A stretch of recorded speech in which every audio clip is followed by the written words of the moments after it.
We don't just take their money and run like a butter bar lieutenant lost on a land nav course. Are you finally ready to plant your flag and claim your territory? Maybe it's time to use that VA loan to buy a home. Or hell, maybe you're looking to refinance and put some extra cash in your pocket for more questionable life decisions. Either way, the Veterans Mortgage Source, powered by Canopy Mortgage, has your six. Look, buying a home or refinancing can feel like getting overrun on a bad op. Chaotic, confusing, and full of obstacles that make no damn sense. That's where Corey and his team come in. They're like the QRF of home loans, ready to pull you out of the chaos and guide you to the best program for you. And trust me, they'll answer all your questions. Yeah, even the dumb ones. Whether you're a salty vet or fresh out of barracks still trying to figure out where your TA-50 went. Great service, solid rates, and a team that actually understands the military life. That's why all of us here at Veteran Trash Talk trust them to do right by every veteran and their family. Ready to lock it in? Give Corey a call or shoot him a text at 808-699-7874. That's 808-699-7874. Don't wait. Unless you like overpaying and getting treated like an FNG. The Veterans Mortgage Source is powered by Canopy Mortgage, LLC. All loans are subject to credit and property approval.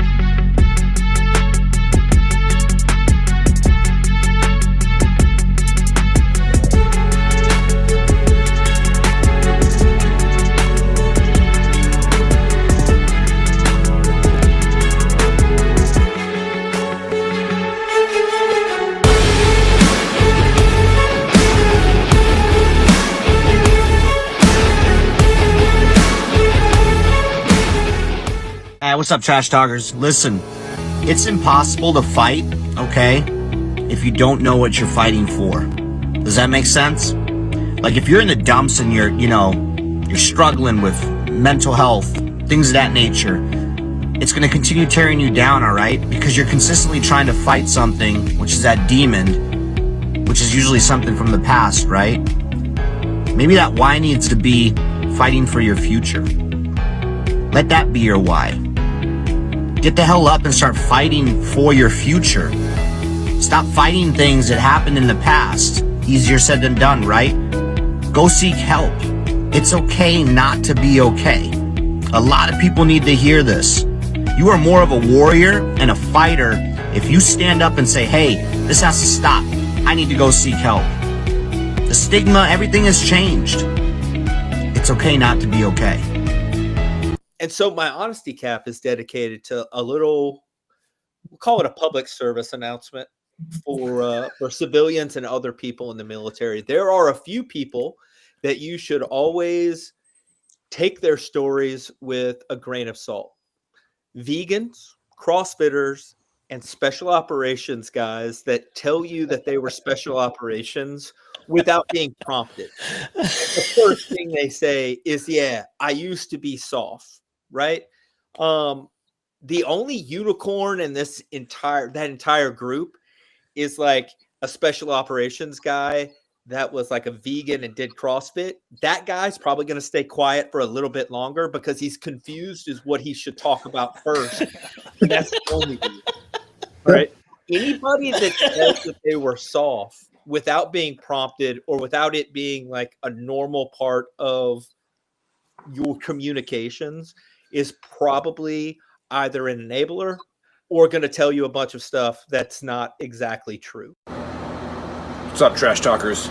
Hitting you up this morning with a special promo on how to dress when you are doing PT in civilians, but you want everybody to know you're an Army. This comes from the Buddy Beckwith fashion design of how to work out.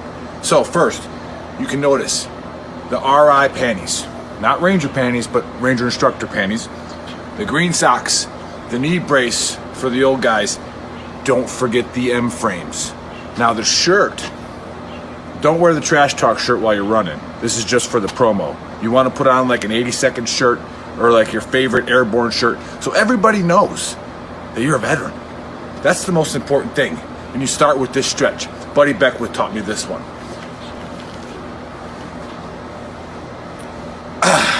ready to go.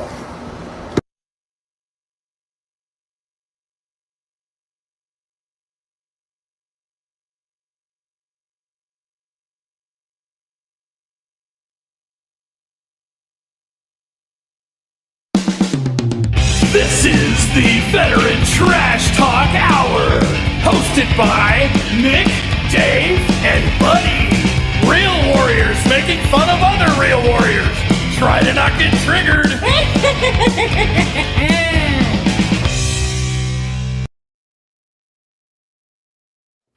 What's up, Trash Talkers? What is up, Gruntworks Nation? Welcome to Season 2, Episode 31 of the Trash Talk Hour. Special numbers guests don't today make are sense. Michelle and Dave with Thin Blue Wine.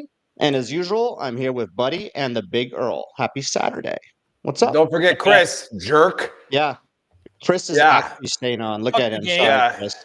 Sorry. Weird. Sorry. No, I want to say that's probably the best intro that we've had from Dave, where he didn't screw it up. Like, And then he it's screwed been it about up like in the end.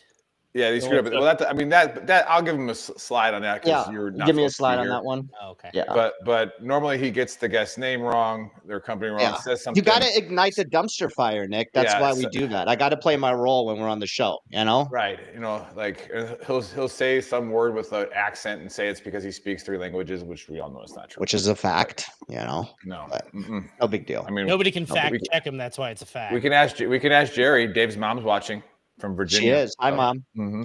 Yeah, hi, Mom. And then we got Travis coming in from South Carolina. Nice. Let's go. So, hey, thanks. Yeah, give us a like and a share, fellas and ladies. We got some good viewership right now, so let's get some more. We're shadow banned on YouTube, so do it.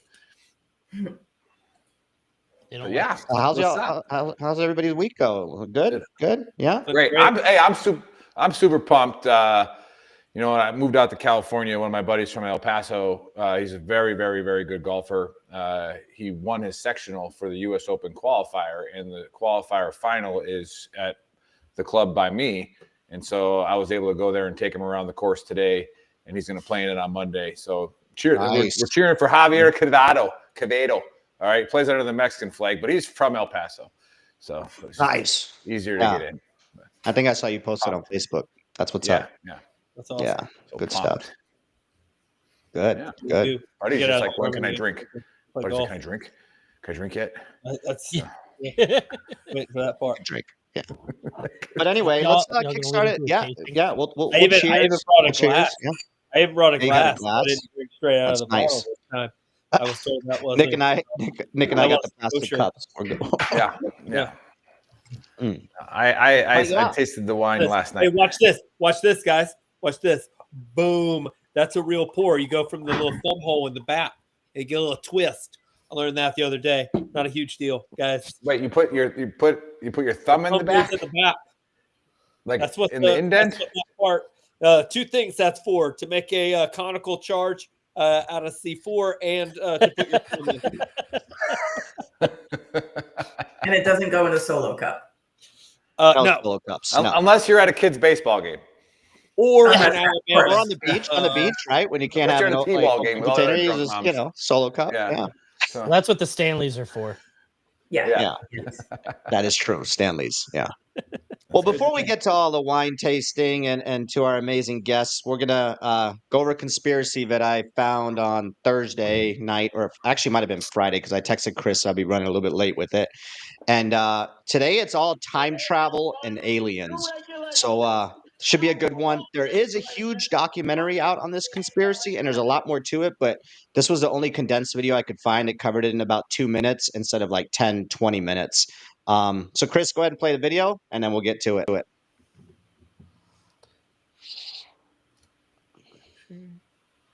This is the best evidence of an actual time traveler that we have. In 2006, in the city of Kyiv, Ukraine, police were called to deal with a confused man. When they arrived, they found a young man who was scared, didn't know where he was, and was dressed in strange anachronistic clothing, carrying a camera. Little did they know that they were possibly standing face to face with an actual time traveler. The man's name was Sergei Ponomarenko, and when the police asked him for his ID, he handed it to them, and the first thing they noticed was that it was issued from a country that didn't exist anymore, the Soviet Union. Ukraine was, of course, part of the Soviet Union in the past, but the Soviet Union had dissolved almost a couple of decades ago at that point. So let's just say the police didn't see those IDs much anymore, especially on young people, and this guy looked like he was in his 20s. And yet his ID stated that his birth date was in 1932, and he matched the picture in the ID. Something didn't add up. When they asked him what day he thought it was, he answered April 23rd, 1958. And that's when the police said, okay, we're going to take you to a little room and you can talk to the nice doctor. What the? Yeah. So Sergei winds up in a mental hospital in the care of Dr. Pavlo Kudrikov. So the doctor played along with this whole idea, and he asked him if he could figure out or if he could remember how he wound up in 2006, even though he thought it was 1958. And as recorded by the doctor, Sergei said, quote, "It was daytime, and I wanted to go for a walk in the city. I took my camera, but when I left my house, I saw a strange object that had a bell shape. And it was very strange, and it was flying in a strange way. It is difficult to explain what I was seeing. It might be better to look at the photos from my camera." Dr. Kutrikov was curious, so he got a hold of the camera, and the first thing he noticed was that it was an old rare Yashima Flex. The doctor was a bit of a photographer himself, so he recognized the brand and knew right away that this was like an antique. Which is a problem, because it used a type of film that hadn't been manufactured since the 1970s. You can't just take it down to the CVS to get it developed, so he called in a photography expert named Vadim Poisner. Vadim got the film out, and he was able to see from the real info that it was manufactured in 1956. But it was in perfect condition. So he developed the roll, and this is when everything just kept getting weirder. What he found on the roll were photos of Kyiv, but clearly from a long time ago. All the cars, all the clothes, all the street signs, all were from the 50s. And there were photos of buildings that didn't exist anymore. And right there in front of those buildings was Sergei with his girlfriend at the time, out enjoying a beautiful day, wearing the exact same clothes he was found in. And the last photo on the reel, just as Sergei had suggested, featured a bell-shaped UFO. When the doctor asked him about the UFO photo, Sergei said, quote, "Now are you convinced I'm telling the truth? I so far do not understand what this object is and how something like that happened to me at the same moment when I took the picture and I went down to look at the camera and somehow I showed up in this year."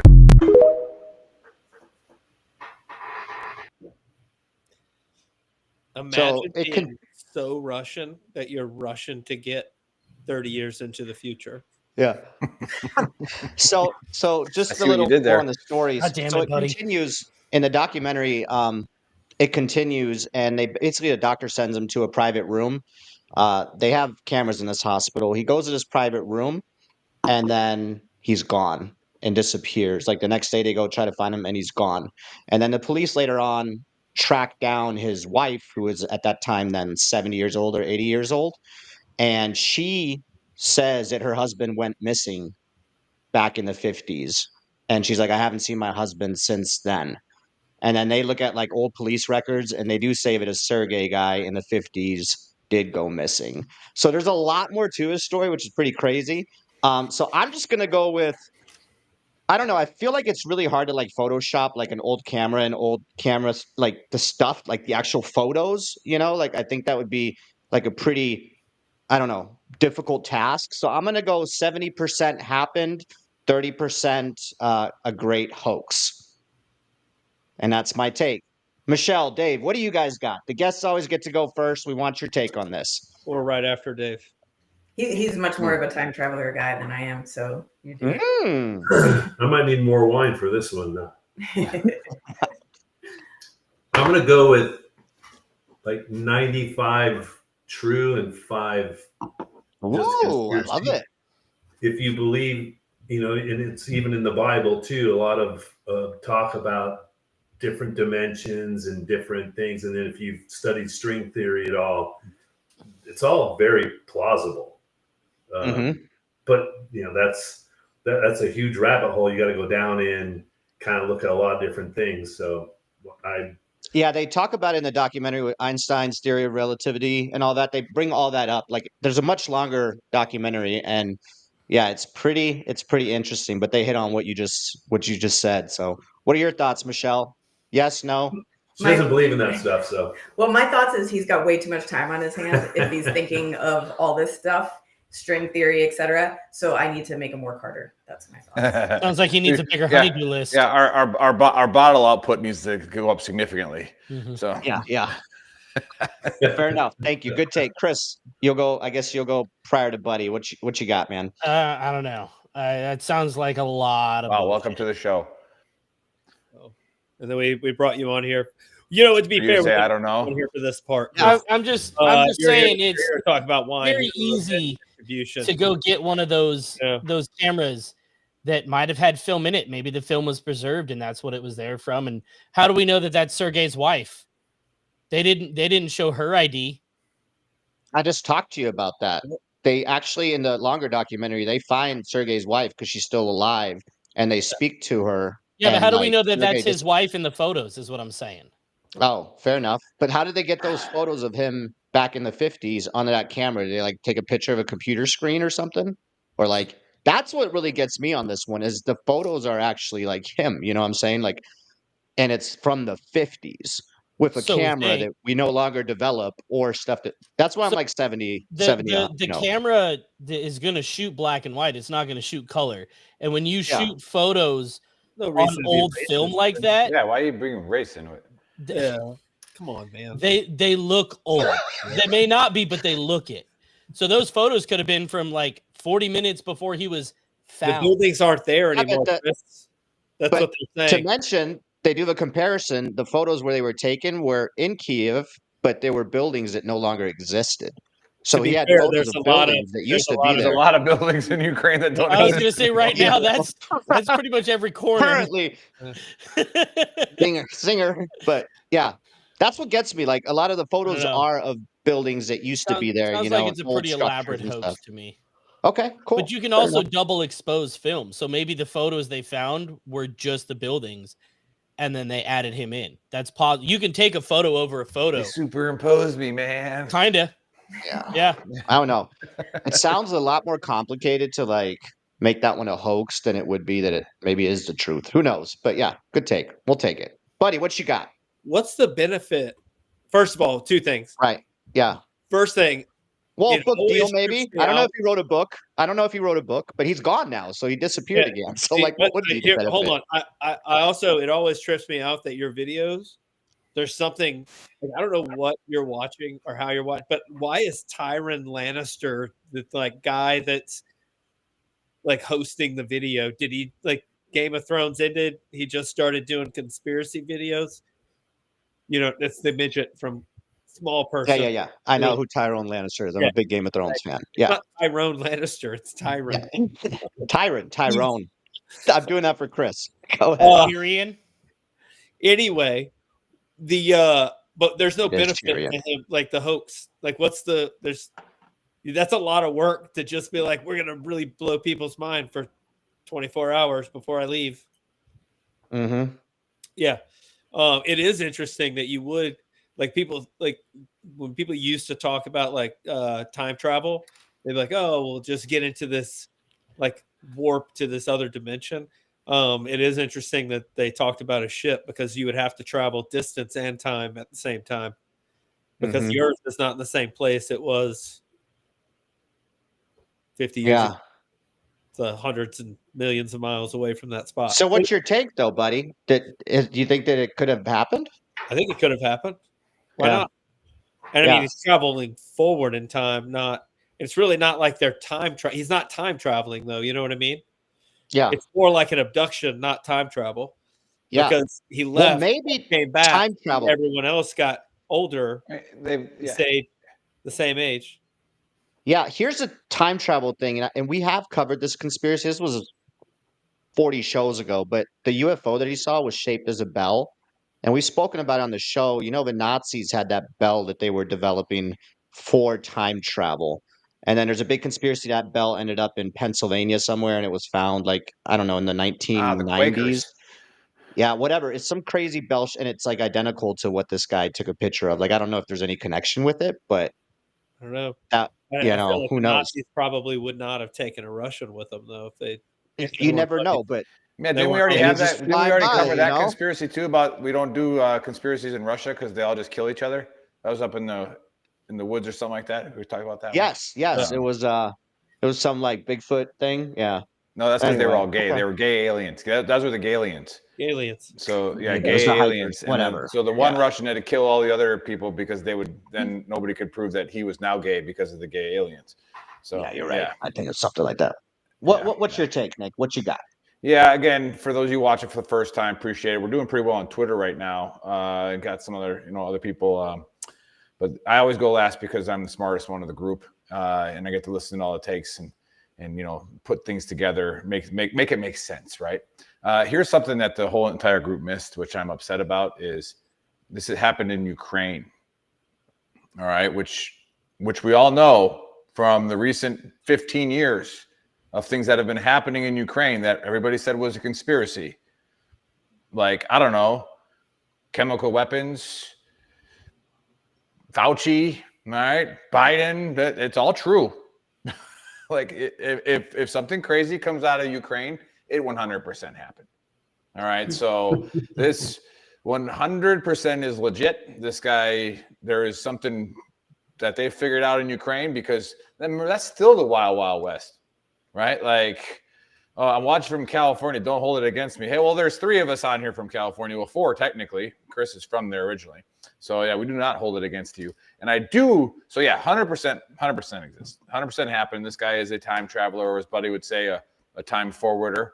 And again, Hollywood desensitizes us to things, and they've already made a movie about this in the 70s with Planet of the Apes, right? Like, you go out into space and it's just come back. It's a different time, right? So everybody's like, yeah, I saw that movie. It doesn't matter. My only real problem with it is that he had a camera and clothes. Everybody knows that when you travel in time, you end up naked.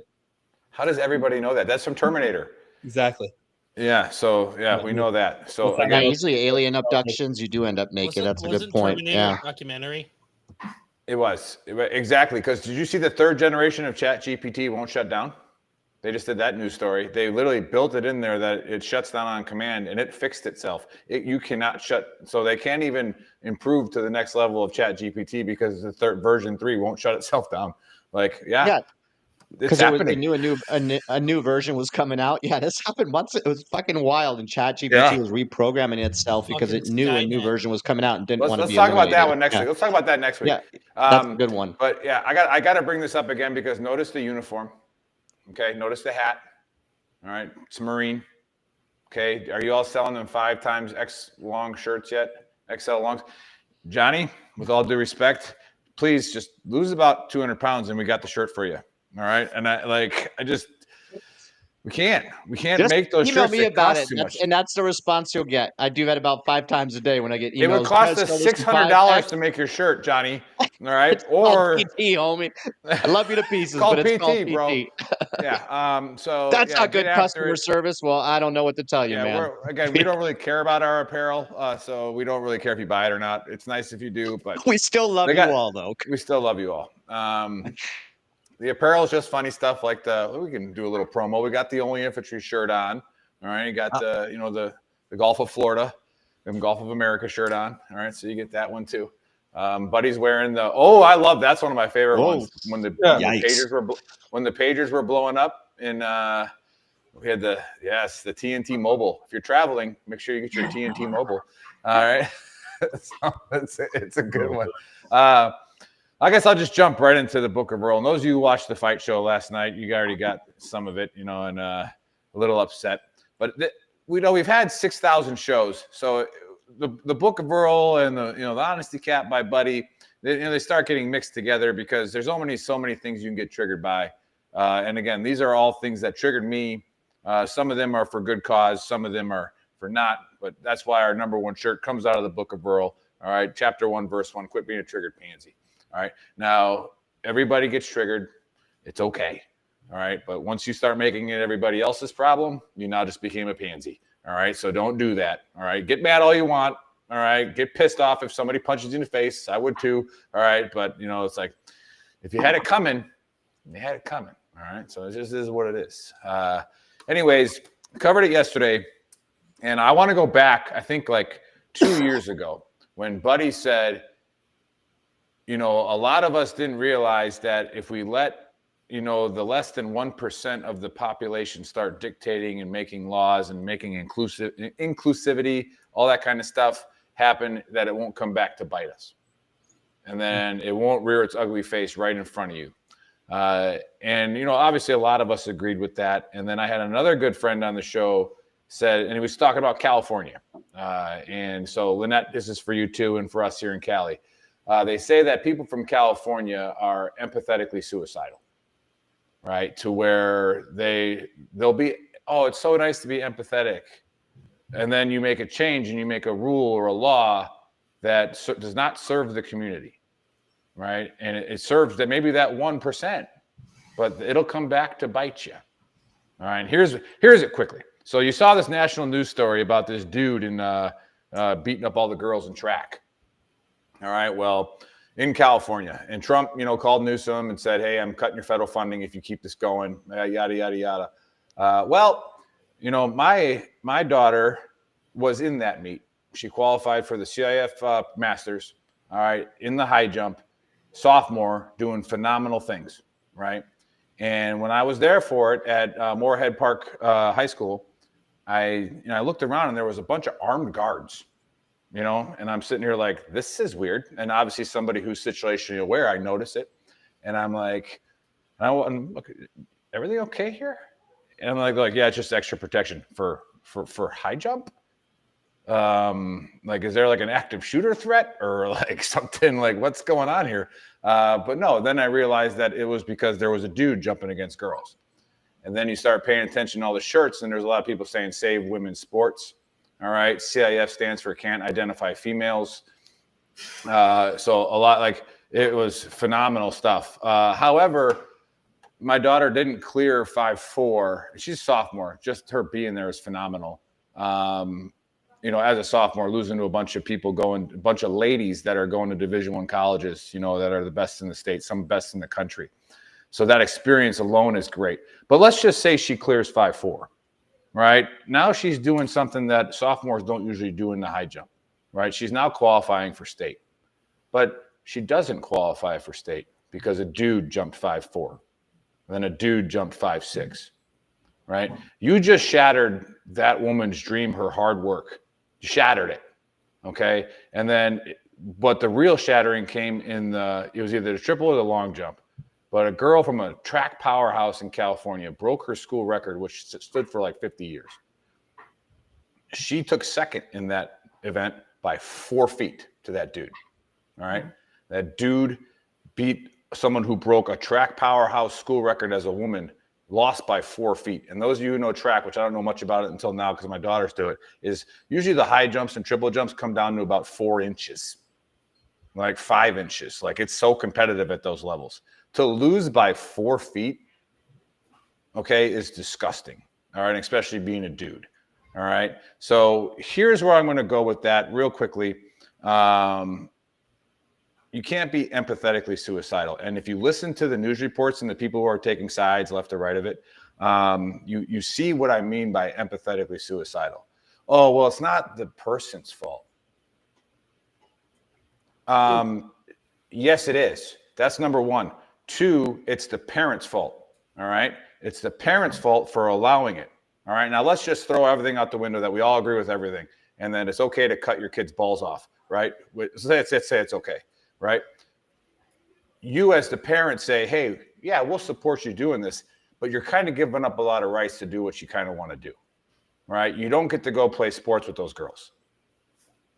You don't get to do it. All right. And I said it to Dave last week because I was triggered by it. I go, and then somebody was wearing be a good human. Okay, here's what a good human is. All right, that's not empathetically suicidal. If a transgender falls down the stairs, I'll pick the transgender up. All right. If a transgender human is hungry, I'll give them a sandwich. Okay. If a transgender wants to beat my daughter in sports because they have a mental condition and they want to become a girl, I'm going to tell you to go F yourself. All right. That's not right. And we can't be empathetically suicidal and let this person compete because they should be competing against dudes. But going back to what Buddy said, and I'll end it here, is if you don't think it'll ever come back to bite you in the face when you start letting all this dumb shit happen, it's going to come up and it's going to destroy your child's life. All right. It's going to destroy everything that your daughter worked for by letting a dude do that. And then, like I said, alpha males, alpha people, right? So we know, like in Dave's family, the woman's alpha, right? So Megan's the alpha. And it's fine. She makes more money than me. That's cool. It's fine. No, it's nothing fine. wrong Well, with that. she's the alpha, but It's okay to be a kept man, Dave. There's also nothing Oh, wrong with Chris, being a come B on, man. personality. There's nothing Don't wrong even with being a make B me go at personality. you, There's bro. plenty of things that B personality people are good at, right? And that they're there for. They serve their purpose there. But alphas protect, okay? And we need to protect women. All right? They're our most prized possession on the planet. All right? Because they give life. Okay? Nobody else can do that. We need to take care of them. All right? We need to protect them. And then if you actually, all the women's rights that we've worked for over thousands of years in some cultures, right? You just throw it all away. You're throwing it all away to be empathetic, right? So that's it. That's what I've been triggered about. And like Buddy said 2 years ago, it will come bite you in the face. That's what I got. You ever notice that it's only female sports? Yeah. That there are no women that are transitioning to become men that are like, you know what I want to do? I'm trying to hit that gridiron and go compete against. They're trying to compete against people that they know are physically weaker than they are. That's not equality. That's taking advantage of someone because you know that you can take advantage of them. That's the opposite of right. And the only people that they have to really thank for it is, for a long time there was the toxic masculinity was going around. This is when you were talking about this. Yeah, toxic feminism is what brought this about. Well, we have to protect everything that even says that it's a woman. Well, you're just proving that men can do everything you can do as well, and better in the case of female sports. Like, it's wrong on so many levels, and it's crazy that we even have to have a discussion on why it's inappropriate. And this debate got all fired up again because in Illinois, it's going to the state Supreme Court of a dude that's got like 14 straight no hitters in girls softball, and it's like, good job, homie. Like, do it for the dudes. All right. Well, put an asterisk on that Michelle. stat. Michelle, go ahead, Michelle. Yeah, I want to, if you don't mind, I'd love to weigh in on this. So, yeah, absolutely. Women's sports, I've been an athlete my whole life, basketball, softball, played for the All Marine Corps women's softball team, by the way. It's such an important thing for women to be involved in sports. And they weren't always when I was younger and in high school, softball players were all lesbians. And there was, it was totally very limited amount of girls actually played softball and basketball. And now my daughter, like the softball players, she's a softball player, feminine women, most of the school, at least half of the women are involved in sports. They've come such a long way. We've come such a long way. And I have to say that when I was in boot camp, not even half the women who go to boot camp graduate from boot camp. Whereas the men, probably like 60-70% of them graduate, where the women, it's like 40% of them graduate, because they never had somebody yell in their face. They never had to put up with hardship. They never had to push themselves to an extreme amount like you do when you play a sport.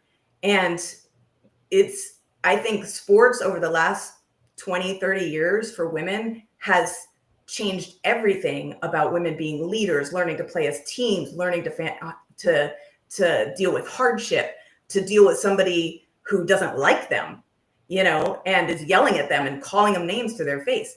I mean, those things that we haven't had to do before, we're now doing and accomplishing. And for a man to come in and take that away, no true feminist, no true woman who cares about women would be okay with a man coming in and taking a spot or taking a medal or taking an award away from women. And that's not even talking about the danger. Softball is a dangerous sport.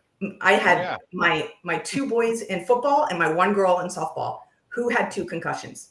My girl in softball, none of my boys in football. It's a dangerous sport, especially for the pitcher. I would not want my girl pitching on that mound with a man holding a titanium bat up at bat.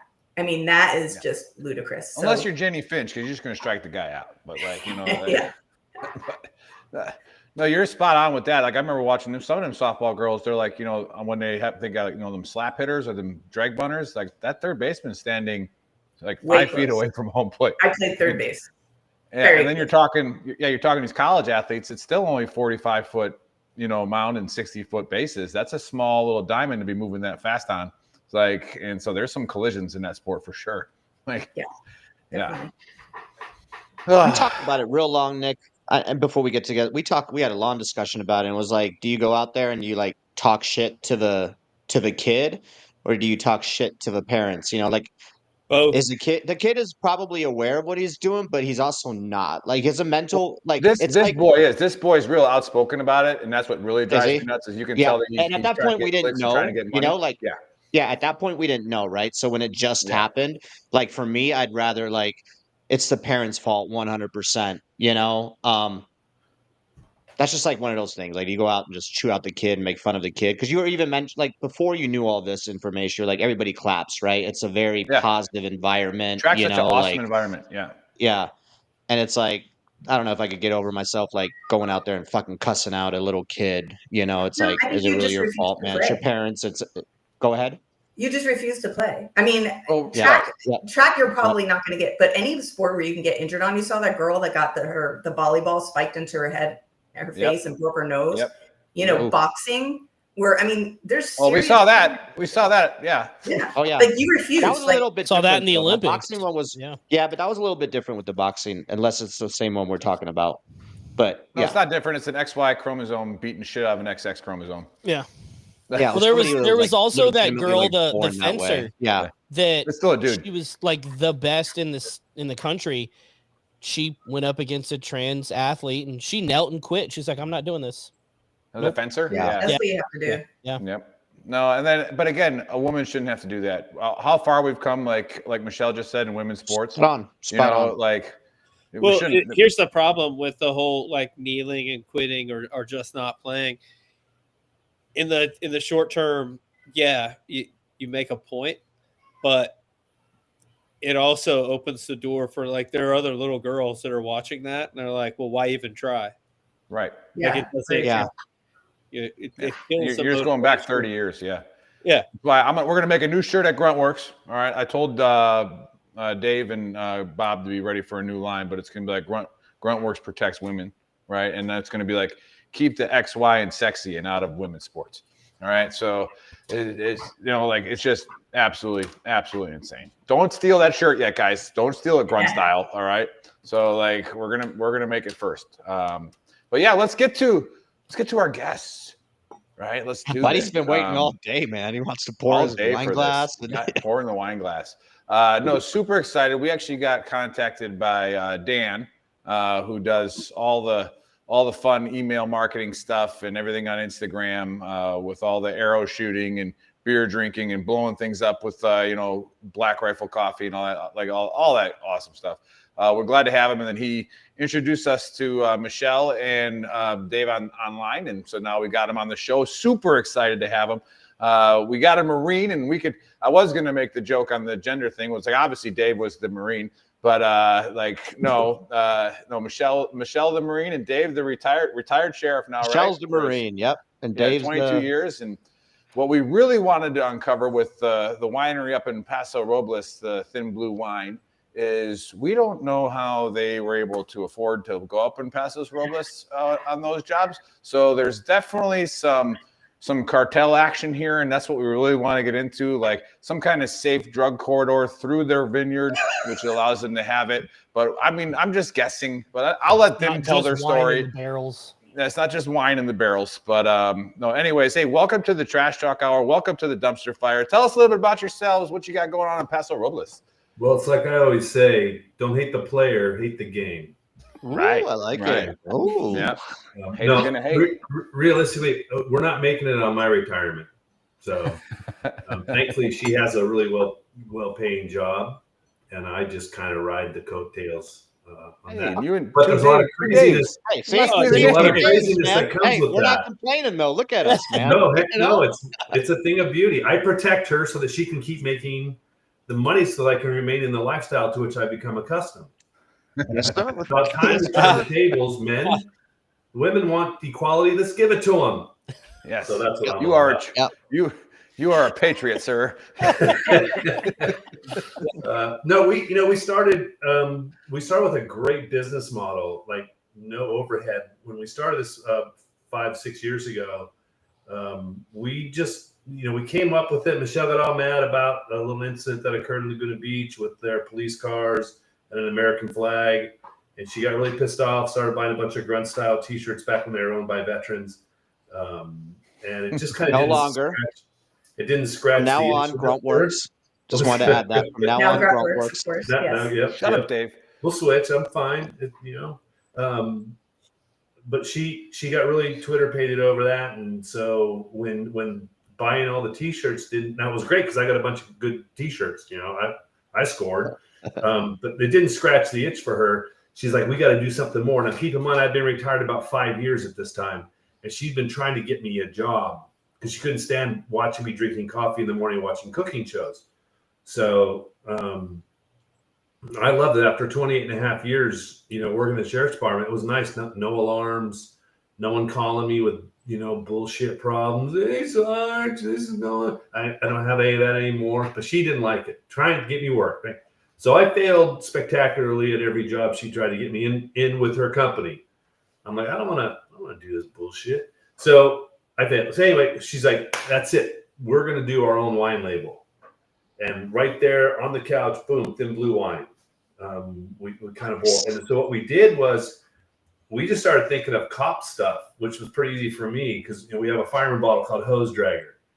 So that's just what we called them. We called them hose draggers.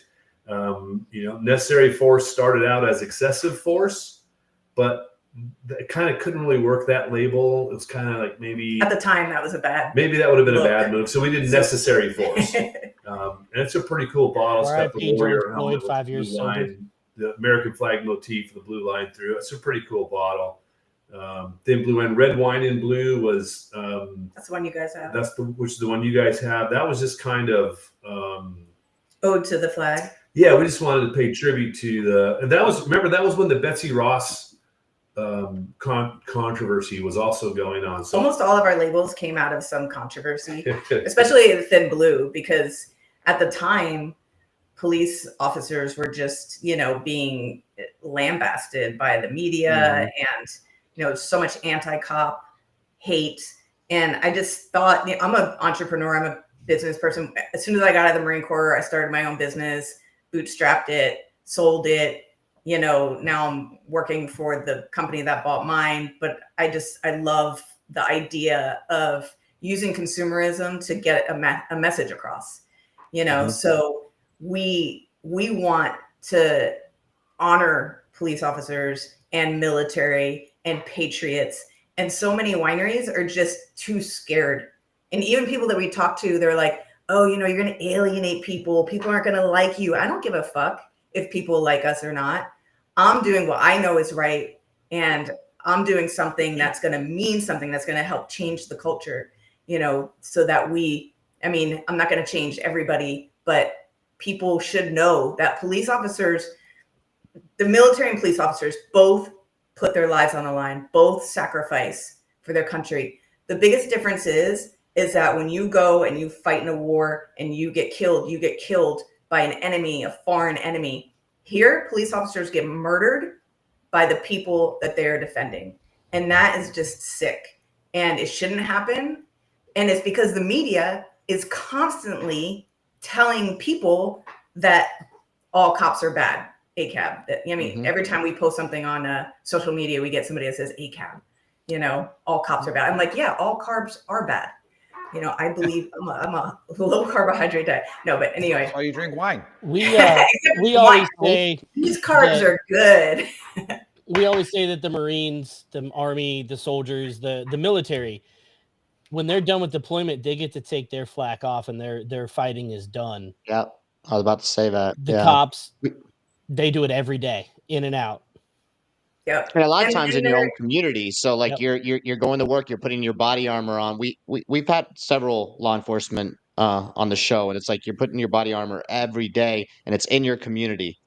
Like there really is no break, and you're dealing with danger every day. Like we deploy, we come home, and like we're good to go until we go back overseas. So the mental health issue, like what we've heard is like, and maybe you can hit on that. I don't want to go too off topic, but that, our show is about mental health. Like that's a serious business, what you guys deal with on a day-to-day basis, and the amount of help that you get, well, the lack of help that you get. Because from my understanding, you have an issue, you're done. And there goes your paycheck, especially if you're married and you have a family. Like it's a pretty serious issue. Well, that would depend on how much. It's actually, it's changed over time. Yeah, Right. Back when I first started in 1985, when I first, started the academy stuff, you're right. It was a big taboo. You couldn't let it be known that you had any kind of issue like that, because you're right. You'd be off on on workers' comp. So, you got to be careful with that back in the day. But it's gotten so much better now. It's more, you can get help. You can come back to work. Less of a stigma, I think, now than it was, back when I first started. So yeah, there's much more help available for the men and women in the first responder community than there used to be, for sure. That's good to know. Yeah. Yeah. And then Michelle, what did you do in the Corps? I was a C-130 engine mechanic. Ah, very nice. Yeah. I wanted to be a grunt. I went to see my recruiter. He was a great salesperson, man. Well, all Marines are grunts. So you're you're all riflemen. Yes. You're all riflemen. Yeah. But I was married to a Marine for 14 years. Ask her about ask her about when the SecDef was across from her room. Oh yeah. Oh my God. I have so many great stories. But so I went to see my recruiter, and he was like, I just wanted to go in reserves. I was going to college at the time, and in New Jersey, I was going to Rutgers. And he's like, why just for the reserves? And I was like, well, I want to stay in New Jersey. I want to, we can get you stationed on the East Coast, which is bullshit, not in the Northeast Coast. And then he said, I said, well, I want to make sure I can finish school. Oh, we'll pay for your school. You can finish school, which every time you get deployed, you drop your classes. And I mean, you can finish school, but it's really hard. So he answered all my objections. I signed up, shipped out, Paris Island. I wanted to be a grunt. They wouldn't let me do that. I wanted to be a helicopter machine door gunner. Wouldn't let me do that. There's a lot at that time. The jobs were very limited for women. So I don't want a desk job. What can I do where I'm, doing something? And they said, well, you can be a mechanic. You can be an aircraft mechanic. No idea what that's like or how to be a mechanic. So I was like, yeah, I'll do that. Sign me up for that. So it was kind of cool. I mean, the air wings are different, than the rest of the Marine Corps, and I really wanted to do Marine stuff. So I got to shoot in the Western Division matches. I was a really good shooter. I got to play softball for the Marines. I got to do a lot of things that were outside the wing, which is really cool. And I got to deploy to Kuwait and get in trouble because I had a party in my room across the hall from the Secretary of Defense. Somebody like that. Don't ask me. I wasn't there. So we go Air Force Base. They look at my LCPL, Lance Corporal, and they think I'm a Lieutenant Colonel. Nice. Because they didn't know the difference. Air Force. I had this happen in my favor too once. Yeah, for sure. Yeah. So they gave me this bitchin' room. We're in England, the Air Force Base in England. I can't remember the name of it. Mm-hmm. So I'm like, guys, I got this amazing room. Let's all go to my room. So we had 2 C-130s full of air crew. We're all in my room watching a boxing match. And every time somebody hit somebody, all the guys were like, oh, I don't know. Making grunting noises. Like that's what the Marine Corps does. What do they do? Hoorah. No, I don't know. Hoorah. They just bark, right? Yeah. So we got in trouble. The Lieutenant Colonel of the base called me to stand tall in front of him. And I was like, oh, they're going to give us props for just deploying to Kuwait. Yeah. It wasn't props. I got my ass chewed. But it was great. We had great stories. You kept the SecDef up all night. We're restricted to the planes the rest of the deployment. So Nice. Wait, lieutenant colonels can't have boxing matches? Yeah. No, they can, but Like, but that Lance doesn't make corporals sense. can't. Lance corporals can't. Yeah. No. Yeah. But all right, let's get into the Some serious wine. Let's get Lance into the Corporal vino. shit Let's right get there. it. Let's get into what the gentlemen have in front of them, because, like I said, I got to taste mine last night. Right. What we did have a question about when we were reading the label, right? Because that's what you do as a wine snob. You read the label and get a snifter of this. It's a blend, and with the was it Shiraz and No, it's a Cabernet. It's a You're drinking a Cabernet Sauvignon and a Tempranillo blend. Tempranillo. That's what it was. Tempranillo. Yeah, Tempranillo. But that is that Tempranillo from Paso Robles? Yes, all of our wines from Paso. Okay, yeah, because that was real big in El Paso, Tempranillo, and they would always say that. Big in Spain. Spanish too. wine, yeah. Yeah, and so yeah, because that's where the Spanish priests, they kind of didn't get much further past Santa Fe, so like their grapes they brought with them for communion, so you get that. But yeah, so you grow Tempranillo in Paso Robles. So we don't grow. So we originally we bought wine from Paso Robles, and we put it in our bottles. Then we started buying grapes, making the wine with a winemaker, like not us because that would be scary. Putting it in our bottles. Then we bought a vineyard because, like he says, I sometimes I go a little nuts, with she's a shoot ready aim. Definitely. So The shoot I was ready. buying real estate is always a good investment. There's a vineyard for sale. Let's buy this one. So now we have a vineyard. Now we're producing all estate wine. That's not going to be. It's not going to be all estate till what year? Till 2023, right now. right? Our estate wine is in barrels right now. We're going to be bottling estate wines like this month, June. Oh, awesome! Nice. Yeah. So it's definitely grown, and we have an amazing following of people that love what we're doing. It's the word's not out enough yet, but it's spreading, and it's all organic, and it's really cool. The support is cool. That's what we're here to do: spread the word. What's the percentage on that one that they have? The wine? Are you stopping the grapes yourself? I think it's a 75-25. Okay. But I'd have to go back and look at the actual. But it's going to be higher Cab Sav than Tempranillo. Are you guys labeling it as a already cab? made? Was that? Are you going to label it as a cab then? No, we label it as a blend. Okay. Yeah, and we got a little bit of spice from it, a little spicy. Yeah, you should get a little bit of spice on the finish on that one. From I liked Tempranillo. it. Yeah, I liked it, buddy. What do you think? It's actually really good. Let's see you take a sip. Exactly, buddy. Let's go. I'll tell you. Let me just tell you right off the bat. Pinky out, buddy. When you taste it. Man,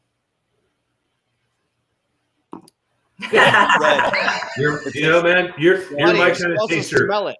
When anybody comes and tastes, when anybody comes and tastes our vineyard, I always tell them, if you're expecting me to give you it's going to have notes of dark chocolate and black cherries. Yes. You're going to notice fruit on the front end of your palate. And the mid palate's going to get a little bit racier, but then it's going to get a little bit more leather. You can really taste the tannins. That's not my tasting style. My tasting is, this shit's really good, so please enjoy it. Because we don't know what's in it. Everyone's palate is different. When you drink wine, some people are really sensitive to tannins, so they're going to get the mouth feel differently. So if you tell them, what to expect, and they don't get it, then they're going to be like, well, that's not. That or the opposite. You can activate a bias in them, and they already don't like it before they even try it. Correct. Yeah. It's also, I don't know. I think I'm only a third of the bottle down since we started the show, and I will say it's like it's kind of like it's fairly mellow. Like it's not like a super like punch you in your face. Like it'd be really good with.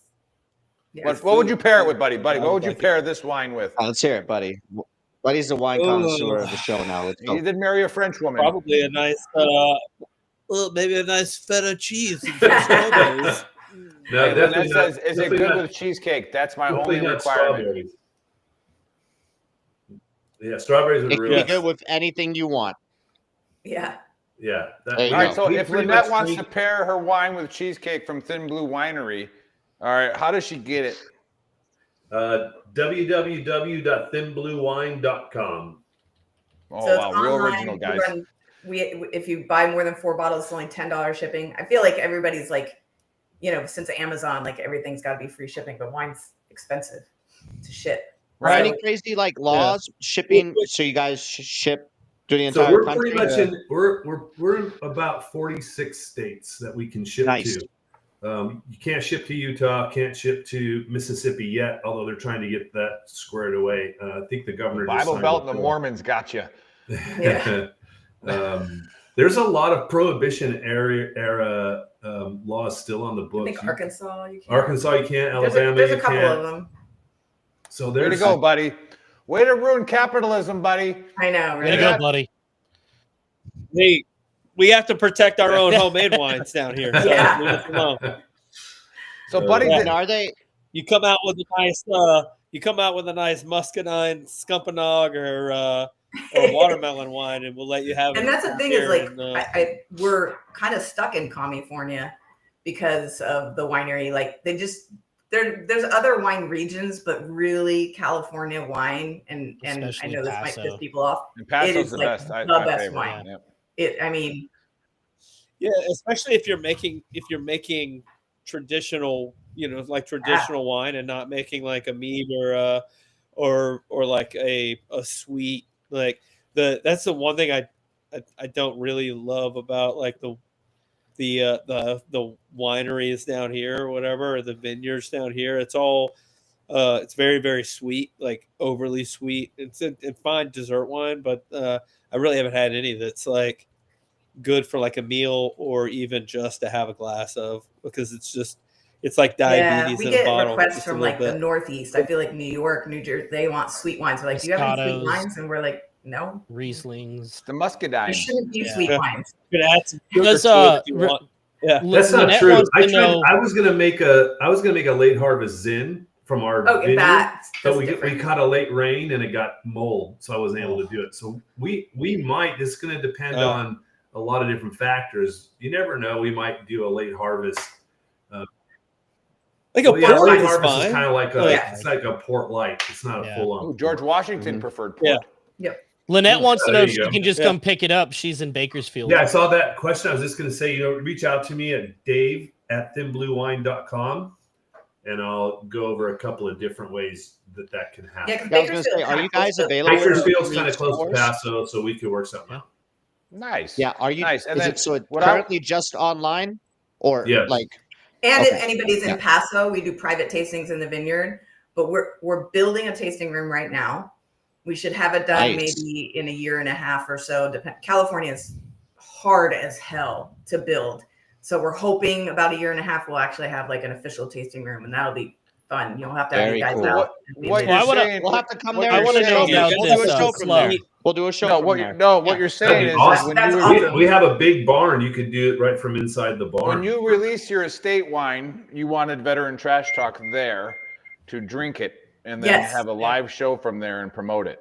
That'd be awesome. 100%. That'd be awesome. All right, well, Yeah, we're we'd love doing it. to. You let us know when that is, and we will actually fly this Marine out because he's got all the equipment, and then Buddy will wear the same suit and tie that he's wearing now, Yeah. and we will be Yeah, presentable. can he just wear the T-shirt? Because I don't want people to think we're letting hobos in our. Yeah, but by the way, this is Well, I'll wear a depending on t-shirt where you're and at, the- they might and- not and like the that tie. shirt. That's- So that's- Yeah. this is the Oh, no, anybody that's nicest watching Buddy's this ever is been gonna dressed like for that the shirt. show. Yeah. So I have a TNT question. Yeah. You have Hey, a I bottle told- on here called the Oath, your reserve Syrah. And it says it's club members only. We actually sold out of the Oath. So the Oath was our kind of like our high end, Mhm. where we weren't sure we were going to be able to sell a $60 bottle online with nobody tasting it. It's kind of, but we did. We sold out of it like in less Pretty than a quick. year. So beautiful that we're going to redo it. We have a Zin right now in barrels that's amazing. Mhm. And we like to blend mostly everything because it's just fun. We have a Petite Syrah right now in barrels that's amazing. I think we're going to blend them both, and we're going to put out the Oath in the summer. We're gonna improve the label on the Oath. I'm gonna need to know how to get on that club to Yeah, get for those sure. in.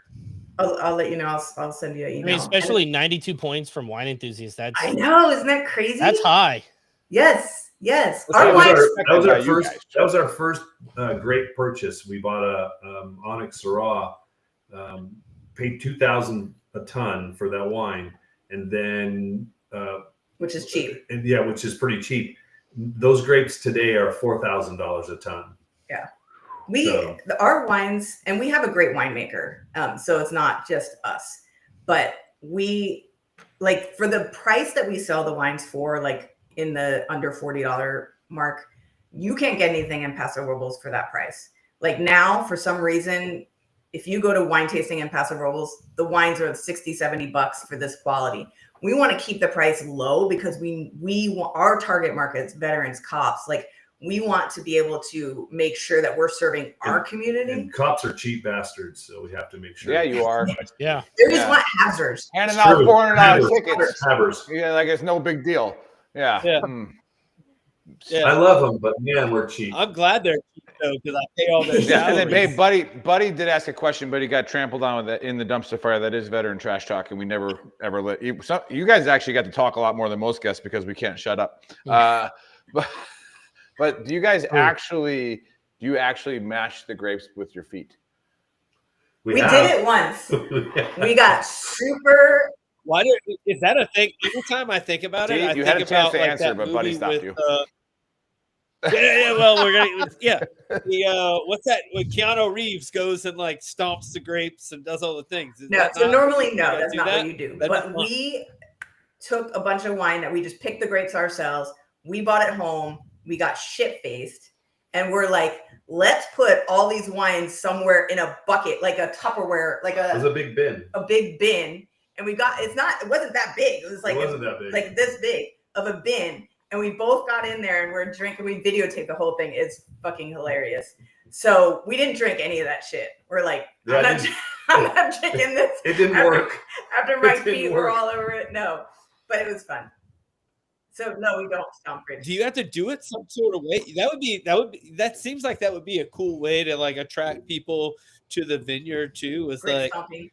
No, like have like a big. If we're gonna do that, we're gonna give them the punch down tool and take them to the wine and let them punch the wine down because that's a lot of work. So we'll do that as a learning experience, and then they can do all the hard work. We can let them pick the grapes too. Then we don't have to hire laborers. We can be like, it's grape picking day. There you go. Yeah. Why does this wine cost $40? Yeah. Well, here, come do the work and you'll figure it out. Yeah. Exactly. Rotate. You get one bottle as payment. Yeah, exactly. Yeah. That's this is awesome. Yeah. So what's next? What's next for Thin Blue Line? What's the next big step besides the estate wine? Well, the tasting room is good. The tasting room and a production facility. If we can get that built on the larger piece of land we have, then that's going to be the big step.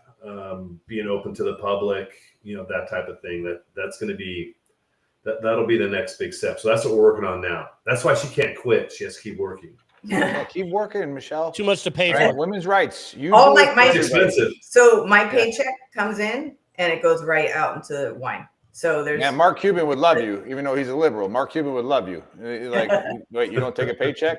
All right, I'll invest.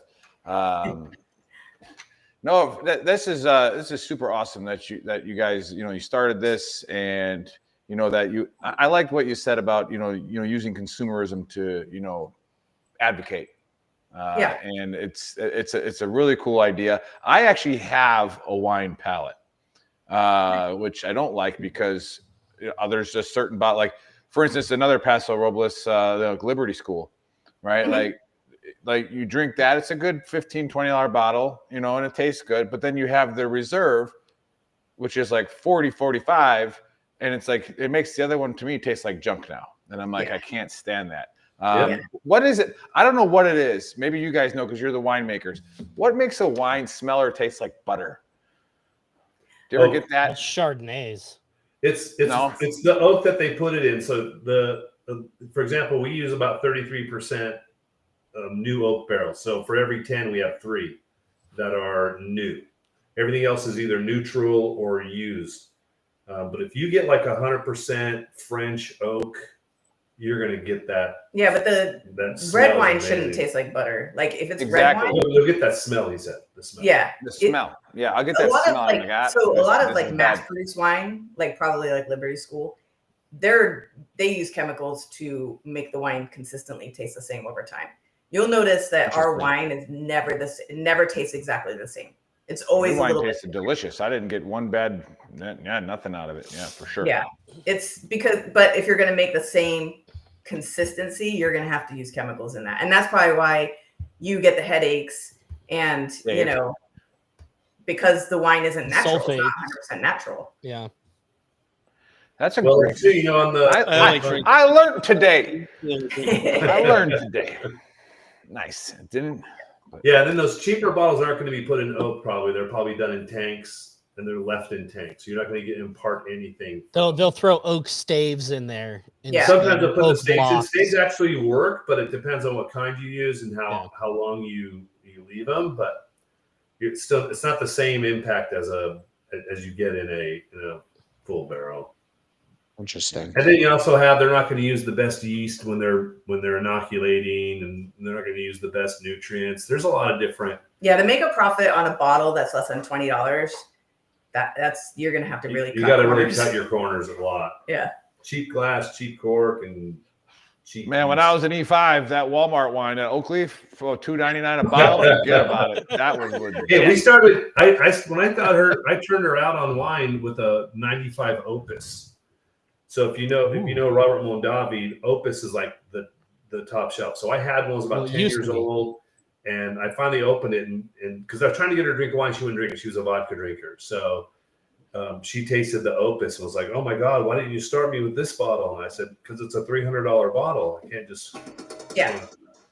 Yeah. Speaking of vodka, but from that, now I have 10 Love club that. memberships, and we are sponsored by 10th Mountain Whiskey, which has a great potato perfect. vodka. Oh, nice. Yeah. With the problem with Opus now, though, is it's owned by that Chinese holding company, and it's I doubt so it. mass produced. We did a blind taste test here. What I do? It's one of my labels. We did a blind taste test here, and Opus was one of them. And I thought for sure, like, I'm going to be able to pick that out. I love that wine. No, it was not the best wine. Not at all. Because, like I said, you mass produce something and you want it to be consistent, you're going to add stuff to it that shouldn't be in there. So why is American wine so much more expensive than like? And why is it better? I know because they keep winning awards. no, it's true. When you go to when we went to Spain this year, and the wine, good wine, was like $25, $30. It's crazy. I don't know. Our mental health warrior, because people will spend it. That's why. Yeah. Our mental health warrior is currently.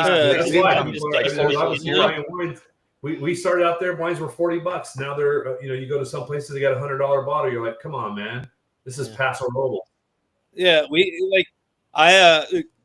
when I'm in Europe, we go to we'll go to Italy to buy the gas station to buy wine, and it's wine that's comparable with a $10, $15, $20 bottle of wine here in the States, and it's like. But they also have nowhere near the regulations there that they have here. Yeah. That you have to comply with. I mean, well, other than the liquor taxes, alcohol taxes, the taxes, the licensing, the minimum wage laws for labor, the what you have to do with labor, the workers' comp, like they just everything. use serfs in France. Yeah, they use the common folk. So they got to have title. I don't know about all that. No. Yeah, but the wine we keep winning. Is this true? I saw this on TV, so it had to be. I think it was on I think it was a History Channel thing about wine, where American vineyards are beating the European ones in taste testing because of the opposite side of the regulation. Europe has more regulations on what types of grapes you can grow, what types you can blend. But in America, it's like, hey, put all that shit together, see how it tastes. Yeah, and it's like, oh, it's pretty good. So. Well, it's like champagne. Yeah. One of the big labels just got in a bunch of trouble. Mums. They were calling it Mum Napa for the longest time, and you can't do that unless your grapes are coming from that region. So they had to change it, and it's even stricter out in Europe. Like if it's a Bordeaux, it has to come specifically Yeah. from the Bordeaux region. And we'll Yep. make stuff like I said, Totally blending agree. makes everything better. So you get a cab and then you put a little bit of Petite Syrah in it. Yeah. It's a better cab. But in Europe and other areas like Italy, you can't do that. Nope. Your cab has to be a cab, a Bordeaux has to be a Bordeaux. Yeah. Yeah. All Yeah. right. Well, hey, we're gonna be on. We're gonna have a show from your vineyard. Just let us know when you want it. Can't wait. We'll go live and stream it from there and get as many people as we can to come support, help out. Maybe we can get Dan to come up. Get him out of Texas, get him Kami, California here. Should be okay. But yeah, give us. We got Buddy for the AAR. Did you write your notes down? Oh yeah. All the notes. All the notes from the wine. That third of the bottle is starting to hit Buddy. Yeah, he just fell asleep. Everybody listening half on the podcast later when we upload the audio, Buddy just fell asleep. But it's all right. Time travel. That's a thing. Some guy fucking showed up in Kyiv with a camera. He was time traveling. Everybody believes it's true except for Chris. I don't know, one person. Chris. Chris doesn't believe it's true. Loser. Chris doesn't believe in anything. Let's see. And then the Book of Earl. Don't let dudes put on wigs and then play against women. They're not chicks with dicks. They're dudes in makeup. It's a difference. One's a choice. They're just anyway. And then drink wine. Thin blue wine. Drink thin blue wine. I am gonna put this one in a short. This is good, buddy. This is good. I love it. This is going on TikTok. This is going on TikTok. Hey, Michelle and Dave. Final words. Yeah, Dave and Michelle, final words. Thin blue wine. We're just super grateful for you guys to have us on. We're trying to get the word out. Follow us on Instagram, Facebook, go to our website. You sign up for our emails and get the word out, because consumerism is how you change the culture. You want people to support police, support military, support patriots. Then you got to, do that thing. Love it. Hey, thanks for coming on. I can't wait to Michelle, I just got a little warm. taste this with my dad.